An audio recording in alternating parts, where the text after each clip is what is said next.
Oh, sure. Well, I want to welcome everyone to the 2022-23 Joint Budget Subcommittee on General Government and Local Assistance. As my members are aware, since the governor proposed our budget in January, we've been working very hard in both houses, the Assembly and the Senate. I know in the Assembly, the chairs have briefed each of the members on different parts of the governor. This past Monday, both the Senate and the Assembly passed their one-house budget resolutions. And then now we're in the next stage where we have our joint subcommittees leading up to the final budget, which I hope will be done by March 31st. So welcome, and Senator. Thanks very much, Assemblyman Abadi, and delighted to co-chair the subcommittee with you. And it's good to see all of the subcommittee's members here. And as you pointed out, we're in the final throes now, the last stage of this process where we've all passed our one houses and we're now negotiating towards a final budget. And I think it's important to acknowledge that the governor in January came out with an executive budget proposal that, in my opinion, made significant strides as it relates to local assistance, as well as state assistance for our agencies and support for our local governments. I believe our one house is built on those strides. And so now we're tasked with making sure that our state and local governments have the resources they need in the final budget a couple of weeks from now. I will introduce the senators who are on the subcommittee with us. And that includes Senators Gorin, Jackson, Sepulveda, Rath, as well as two alternates, Senators Cooney and Ritchie. And I'll turn it over to you, Assemblyman Abadi, to introduce the Assembly members with us. Sure, and the Assembly members on the subcommittee are Assembly members Sandy Galiff, Fred Theo, Ed Bronstein, Carl Brabenak, and our alternates, we have three alternates, Mary Ann Buttonshaw, Taylor Darling, and Brian Miller. On the Senate side, I'd like to designate Anna Brzezicki as our recording secretary for the subcommittee. And on the Assembly side, we'll be having Peter Hoffman as our recording secretary. Let me just go through some of the agencies that this table will be dealing with as we approach the final budget. They are the Office of Real Property Taxation, Local Government Assistance, the Financial Control Board. We have General State Charges, the Department of Audit and Control, the Division of the Budget, the State Board of Elections, the Executive Chamber, the Office of Lieutenant Governor, the Department of Financial Services, the Office of General Services, the Office of Information and Technology, the State Inspector General, the Department of State, and statewide financial services. Thanks, Assemblyman. I'd now like to open the floor if any of my colleagues in the Senate have comments. Okay.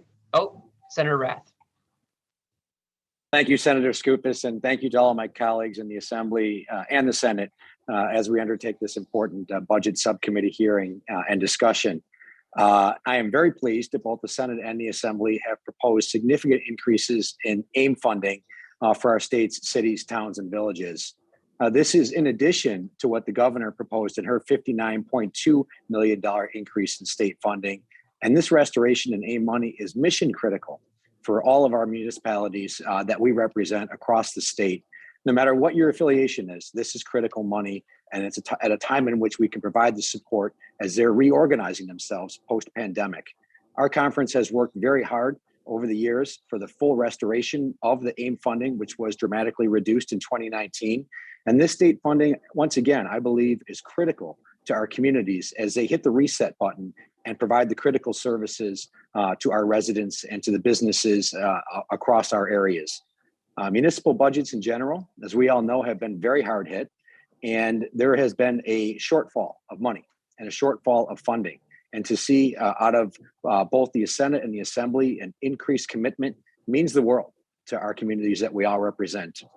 Our conference and I fully support this AIM restoration as it, I think, is something that can help implement fiscally responsible budgeting and core services and critical services that are really sufficient funding for our governments as we move on in this process.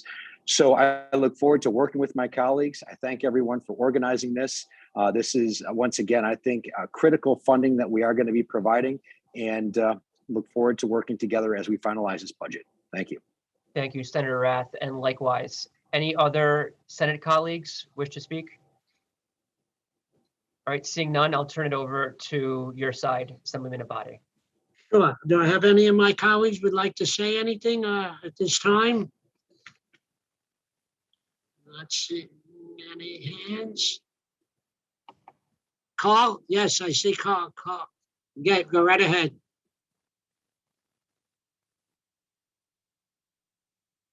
Thank you, Chairman Abadi, and also Senator Skoufis. It's good to be here today. Thank you for affording me the opportunity to speak today on behalf of the Assembly Minority Conference. As we move forward with the budget negotiation process, we hope that the five-way discussions are conducted to ensure the views of New Yorkers are all represented. I hope that us as Republicans and Democrats, we can work together on putting a wonderful budget together that'll serve all New Yorkers the way we want them served and ever upward. So as you can see, I'm wearing my purple shirt, which combines blue and red, and we're going to work together on this. These budget conference committees provide the public with necessary budget transparency that we have always been supportive of. And I'd like to take some time to share with you some of our budget priorities that our conference is supportive of for this budget conference committee. These are our state spending cap, which our conference continues to have a firm belief that the state has a spending problem and not a revenue problem. Based on the governor's recent comments, we agree with the concept of a spending cap and not having any recurring spending. Sales tax intercept for distressed hospitals. We are pleased that the Assembly majority eliminated the sales tax intercept to counties outside of New York City for the distressed hospitals and accept the governor's proposal to eliminate the sales tax intercept for AIM-related payments. We must ensure that this proposal is included in the enacted budget. Aid and incentives for municipalities. We are also pleased to see increased funding for AIM in both one-house budgets. This much-needed funding will support local governments while also affording them the opportunity to reduce real property taxes on homeowners. Homeowner real property tax rebate check program. We are very supportive of providing tax relief to our homeowners, but we are concerned that, like past rebate check programs, this is just a Band-Aid approach to an ongoing problem. In fact, in a recent poll, state and local taxes is the #1 reason why people are leaving the state. We need to work with our local governments to determine the cost drivers that are making our state and local taxes so high to come up with real solutions to this problem. And comptroller authority and oversight. We support the majority's proposal to revive the comptroller's authority to approve or pre-approve any state agency contracts or procurements. The proposal will provide for checks and balances that are necessary to ensure the integrity of any contract entered into by the state. So as mentioned before, we hope that the budget negotiations continue and they take place in a public, transparent manner, and that we can do more for our local governments all across our great state and make New York the Empire State once again. So thanks again for the opportunity, and we look forward to working with you. Okay, thank you, Carl. Assemblywoman Buttonshaw, I think the alternates only take a place when one of the members are not here on the committee to speak. Okay. I'm not sure if those are the rules, but I think that's how it was in the past. Okay, Okay, but the members are here. But please forward whatever you want to me, and I will get that along to the members. absolutely. Okay, Thank you. Senator? Okay, as of right now, we have not received a table target, and conversations will be ongoing to resolve open issues in this area of general government. Otherwise, unless you have any additional remarks, Assemblyman Abadi, I think that concludes our subcommittee. Do you have anything else you like to say?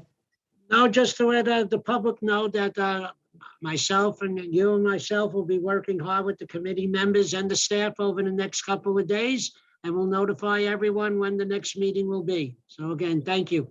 Absolutely. Until then, thanks, everybody.